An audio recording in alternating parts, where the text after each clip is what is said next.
এই এপিসোডে আমি কুইক টাইটেলারে গ্রাফিক যোগ করব। এখানে টেক্সট টুলের নিচে দেখতে পাচ্ছি গ্রাফিক্সের জন্য একটা আইকন রয়েছে, এর উপর ক্লিক করি। দেখতে পাচ্ছি এখানে সব গ্রাফিক চলে আসছে। দেখতে পাচ্ছি বিভিন্ন ডিজাইনের গ্রাফিক্স এখানে চলে আসছে। অর্থাৎ এখানে যখন আমি গ্রাফিক্সে ক্লিক করেছি তখন এখানে টেমপ্লেট লাইব্রেরিটা পরিবর্তন হয়ে গিয়েছে। এখান থেকে একটা নির্বাচন করব। আমি এর উপর ক্লিক করি। দেখতে পাচ্ছি কোনো টেমপ্লেট নির্বাচন করলে কোনো কিছুই হচ্ছে না।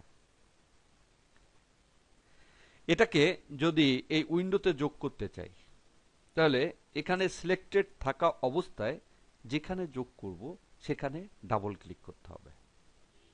আমি এই গ্রাফিক্সটাকে এখানে যোগ করতে যাচ্ছি, তাই এখানে ডাবল ক্লিক করতে হবে। আমি এখানে ডাবল ক্লিক করি। দেখতে পাচ্ছি এই গ্রাফিক্সটা এখানে চলে আসছে এবং এখানে টেক্সট প্রপার্টিজের জায়গায় ইমেজ প্রপার্টিজ হয়ে গিয়েছে। অর্থাৎ যখন ইমেজ সিলেক্টেড অবস্থা থাকবে তখন এটা চেঞ্জ হয়ে ইমেজ প্রপার্টিজে চলে আসবে। যদিও এখানে যে সেকশনগুলো রয়েছে দেখতে পাচ্ছি টেক্সট প্রপার্টিজে যে সেকশনগুলো ছিল সেইগুলোই রয়ে গিয়েছে। এখানে দেখতে পাচ্ছি যে ইমেজটি নির্বাচন করেছি, এর চারপাশে কন্ট্রোল ফ্রেম রয়েছে। এর মাধ্যমে এটাকে স্কেল করা যাবে, অর্থাৎ ছোট বড় করা যাবে। এখানে ক্লিক করি। দেখতে পাচ্ছি এভাবে এটাকে ছোট বড় করা যাবে। কন্ট্রোল উপর নিয়ে মাউস পয়েন্টারটা ড্রাগ করে এভাবে ছোট বড় করা যাবে।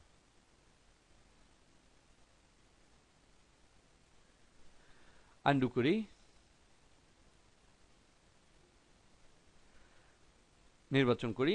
যদি এসপেক্ট রেশিওটা ঠিক রাখতে চাই তাহলে কিবোর্ড থেকে শিফট কিটা প্রেস করে এটাকে ছোট বড় করতে হবে। আমি কিবোর্ড থেকে শিফট কিটা প্রেস করে এখানে ক্লিক করে ড্রাগ করি। দেখতে পাচ্ছি একই রেশিওতে ছোট বড় হচ্ছে। আনডু করি। অথবা এখানে ক্লিক করে এখান থেকে ফিক্স এসপেক্ট রেশিও এই চেক বক্সে ক্লিক করে টিক চিহ্ন দিতে হবে এবং এখানে এভাবে দেখতে পাচ্ছি একই রেশিওতে ছোট বড় হচ্ছে। এভাবে একই রেশিওতে ছোট বড় করা যাবে। আবার এটাকে তুলে দেই। আবার এভাবে আমি এটাকে বড় করি। দেখতে পাচ্ছি এখানে সাইজটা আমি পরবর্তী যে পরিবর্তন করেছি সেই সাইজে চলে আসছে। যদি আমি অরিজিনাল সাইজে নিতে চাই তাহলে এখান থেকে অরিজিনাল সাইজ এই বাটনের উপর ক্লিক করতে হবে। আমি এর উপর ক্লিক করি। দেখতে পাচ্ছি অরিজিনাল সাইজ চলে গেছে। এটা হচ্ছে অরিজিনাল সাইজ। যদি এটাকে আমি কোনো কালার দ্বারা ফিল করতে চাই, যেমন এখানে রয়েছে ফিল কালার, এখানে অন্য কোনো কালার দ্বারা ফিল হবে না। এখানে একটা অপশনই রয়েছে ট্রান্সপারেন্সি, অর্থাৎ এটার স্বচ্ছতা কতটুকু হবে। এখানে ক্লিক করে উপরের দিকে মাউস হুইল ঘোরাইতে থাকি। দেখতে পাচ্ছি এভাবে ট্রান্সপারেন্সি বৃদ্ধি পাচ্ছে, ট্রান্সপারেন্সিটা বৃদ্ধি পাচ্ছে। আবার এটাকে এখানে নিয়ে আসি। দেখতে পাচ্ছি ট্রান্সপারেন্সি 0 হয়ে গেছে। টিক চিহ্নটা উঠিয়ে দেয়।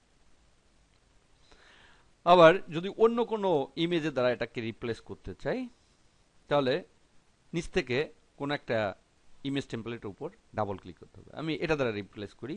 এর উপর ডাবল ক্লিক করি। দেখতে পাচ্ছি এই ইমেজ দ্বারা পূর্বেরটি রিপ্লেস হয়ে গেছে, কিন্তু পূর্বের ইমেজে যে সাইজ ছিল সেই সাইজেই এটা সেট হয়েছে। পুনরায় এটার উপর ডাবল ক্লিক করি। দেখতে পাচ্ছি এটা দ্বারা রিপ্লেস হয়েছে, কিন্তু আকারটা রয়েছে প্রথম যে ইমেজটি ছিল সেটার মতোই।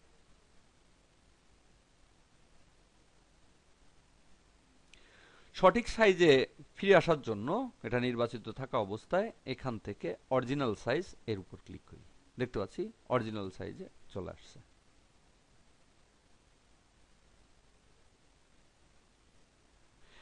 এখানে ফিক্স এসপেক্ট রেশিও এর উপর ক্লিক করি এবং এখান থেকে এটাকে একটু বড় করি।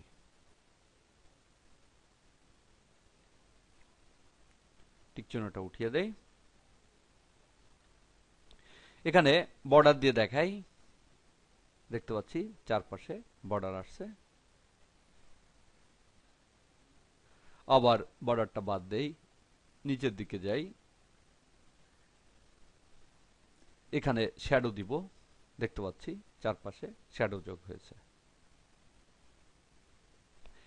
কালারটা পরিবর্তন করে দেই, সব কালারগুলোই কালো করে দেই, এখানে কালো করে দেই, দেখতে পাচ্ছি কালো হয়ে গিয়েছে। ট্রান্সপারেন্সিটা বৃদ্ধি করি, হালকা করে দেই, এবং এখান থেকে হরিজেন্টাল ভার্টিক্যাল একটু কমিয়ে দেই, দেখতে পাচ্ছি।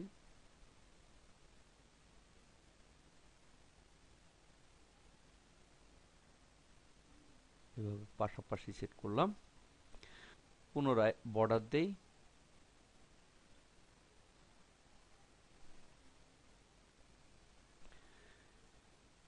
ব্লারে যাই, এখান থেকে শ্যাডোটা সেট করে দেই,